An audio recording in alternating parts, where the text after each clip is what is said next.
اعوذ باللہ من الشیطان الرجیم بسم اللہ الرحمن الرحیم قالوا ان يسرق فقد سرق اخ له من قبل فأسرها يوسف في نفسه ولم يبدها لهم قال انتم شر مكانا واللہ اعلم بما تصفون۔ اور انہوں نے کہا کہ اگر اس نے چوری کی ہے تو اس سے پہلے اس کے ایک بھائی نے بھی چوری کی تھی، چنانچہ یوسف نے یہ بات اپنے دل میں چھپائی اور ان پر ظاہر نہ کی، اور دل میں کہا کہ تم بدترین درجے پر ہو اور اللہ خوب جانتا ہے جو تم بیان کرتے ہو۔ دیکھیں، یوسف علیہ السلام کے کارندوں نے بنیامین کے سامان سے پہلے جب اور بھائیوں کے سامان کی تفتیش کر لی اور پھر بالآخر بنیامین کے سامان کے اندر وہ بادشاہ کا پیالہ ملا، تو یوسف علیہ السلام کے بھائی فوراً کہنے لگے قالوا ان يسرق فقد سرق اخ له من قبل، کہ اگر اس نے چوری کی ہے تو اس سے پہلے اس کا بھائی بھی چوری کر چکا ہے۔ دیکھیں یوسف علیہ السلام کے اوپر انہوں نے حسد اور جیلیسی کے اندر کیسے الزام لگا دیا، جبکہ ابھی کہہ رہے تھے وما کننا سارقین، ابھی پچھلی آیت گزری ہے تو اس کے اندر کہہ رہے تھے نہیں بھائی ہم لوگ چور نہیں ہیں، یہ ہمارا تو ایک خاندانی بیک گراؤنڈ ہے اور ہم تو خاندانی لوگ ہیں، ہم چور نہیں ہیں۔ یہاں پر آ کے کس طرح اقرار کر رہے ہیں، کہتے ہیں کہ ان یسرق فقد سرق اخ له من قبل، اگر اس نے چوری کی ہے تو اس سے پہلے اس کا بھائی بھی چوری کر چکا ہے۔ وہ چوری کیا تھی؟ آتا ہے کتابوں کے اندر کہ یوسف علیہ السلام کو بچپن میں یوسف علیہ السلام کی پھپھی نے پالا تھا۔ جب وہ جوان ہوئے ان کے والد نے ان کو اپنے پاس بلانا چاہا تو یوسف علیہ السلام کی پھپھی نے یوسف علیہ السلام کی محبت میں ان کو اپنے پاس روکنے کے لیے ان پر یہ ایک الزام لگا دیا کہ انہوں نے چوری کی ہے، اور کچھ اپنا سامان اٹھا کر یوسف علیہ السلام کے سامان میں رکھ دیا تاکہ میں ان کو اپنے پاس روک سکوں۔ دیکھیں محبت کے اندر بھی انہوں نے اپنے بھتیجے کو روکنے کے لیے اور ان سے ایسی محبت تھی کہ ان کو روکنے کے لیے ان پر جھوٹا الزام لگا دیا کہ انہوں نے چوری کی ہے،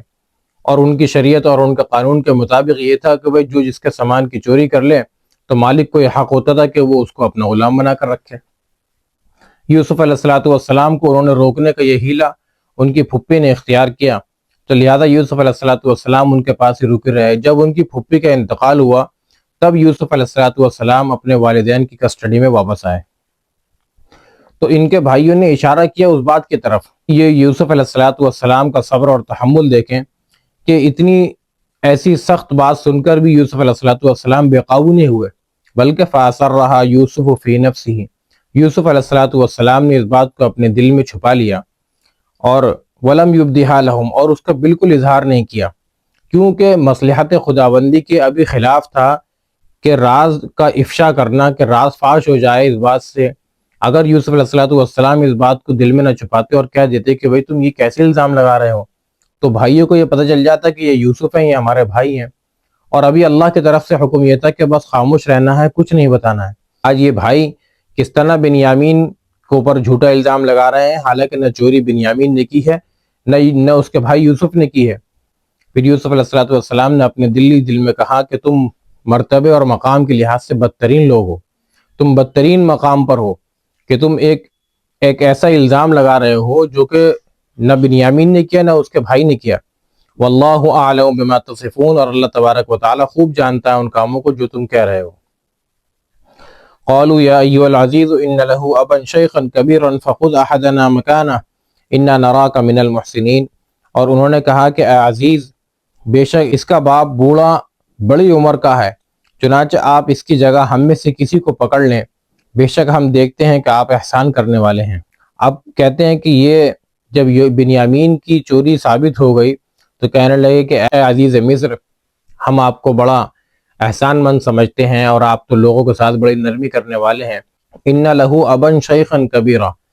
اس کے ابا جان بہت بوڑھے آدمی ہیں، شیخ کے معنی بھی بوڑھے کا آتے ہیں اور کبیر کے معنی اور زیادہ بڑے عمر رسیدہ ہیں۔ آپ ایک کام کیجئے، آپ کو بڑا احسان ہوگا کہ آپ ہم میں سے کسی کو روک لیجئے۔ تو یوسف علیہ السلام کے بھائی کتنی بڑی قربانی دینے کو تیار ہیں، کس وجہ سے؟ کہ باپ کے ساتھ میں جو معاہدہ کر کے آئے ہیں اس کی خلاف ورزی نہ ہو۔ کوشش تو پوری ان کی یہی ہے کہ ایک تو ہم پہلے سے ہی والد کو یہ دکھ پہنچا چکے ہیں کہ یوسف کو ہم نے ان کی نگاہوں سے دور کر دیا۔ یوسف کے بعد اگر کوئی سہارا اور دل کا تسکین اگر کوئی تھا تو وہ بنیامین تھا، اور آج بنیامین کو بھی ان کے جرم میں روک لیا جا رہا ہے۔ تو کہنے لگے کہ ہم میں سے کسی ایک کو روک لیجیے، آپ بنیامین کو چھوڑ دیجیے، انا نراک من المحسنین، ہمیں امید ہے کہ آپ یہ ہماری درخواست کو نہیں ٹھکرائیں گے، آپ تو بڑے احسان کرنے والے ہیں، آپ تو ہمارے اوپر پہلے سے احسان اور نظر کرم کرتے چلے آئے ہیں، امید ہے کہ آپ ہمیں مایوس نہیں کریں گے۔ قال معاذ اللہ ان ناخذ الا من وجدنا متاعنا عنده انا اذا لظالمون، یوسف علیہ السلام نے کہا کہ اللہ کی پناہ، جس شخص کے پاس ہم نے اپنی چیز پائی ہے اس کے سوا کسی اور کو پکڑ لیں تب تو بے شک ہم ظالم ہوئے، کہ کیا ہم اس کے علاوہ کو پکڑ لیں جس کے پاس سامان ملا نہیں ہے؟ یعنی ابھی تو آپ لوگوں نے ہی اپنی شریعت کا یہ قانون بتایا تھا کہ بھئی بادشاہ کا پیالہ جس کے سامان میں نکلے اس کی جزا وہی ہے، اسی کو آپ روک لیجئے گا۔ اب آپ یہ کہہ رہے ہو کہ بھئی ہم میں سے کسی ایک کو روک لو، اس کو چھوڑ دو، تو تم تو اپنے قانون پر تم خود ہی عمل نہیں کر رہے ہو۔ تو کہنے لگے یہ تو بہت بڑی ناانصافی ہو جائے گی کہ جرم کسی نے کیا ہو اور اس کی سزا کسی اور کو دیں، ہم ایسا نہیں ہو سکتا، ہم تو جس کے سامان کے اندر بادشاہ کا پیالہ ملا ہے، جس کی چوری ثابت ہوئی ہے، ہم اسی کو ہی روکیں گے۔ یوسف علیہ السلام کے الفاظ کا انتخاب دیکھیں، ان ناخذ الا من وجدنا متاعنا عنده، اتنا لمبا جملہ بولا، حالانکہ کہنا ہی چاہیے تھا ان ناخذ الا من سرق، چوری کا لفظ بار بار نہیں لایا کیونکہ واقعی کے خلاف تھا، تو اتنا لمبا جملہ لے کر آئے کہ الا من وجدنا متاعنا، کہ جس کے سامان میں جو چیز نکلی ہے ہم اسے پکڑیں گے، لیکن مختصر جملہ نہ بول کے لمبا جملہ بولا کہ چوری کا ذکر ہی نہیں لائے دوبارہ، انا اذا لظالمون، اگر ہم تمہارے قاعدے کے خلاف، جو ابھی تم نے خود اپنی شریعت ابراہیمی کے مطابق جو تم نے ابھی اصول بتایا ہے، اگر ہم اس کے خلاف چلیں گے، انا اذا لظالمون، تب تو ہم بہت بڑے ظالم ہیں۔ یقیناً یہ ایک ظلم شمار ہوتا ہے کہ بھئی جس نے جرم کیا ہی نہیں اس کے علاوہ کو سزا دی جائے، تو ہم تو بہت بڑے ظالم ٹھہریں گے۔ انشاءاللہ پھر آگے بیان کریں گے۔ السلام علیکم ورحمۃ اللہ وبرکاتہ۔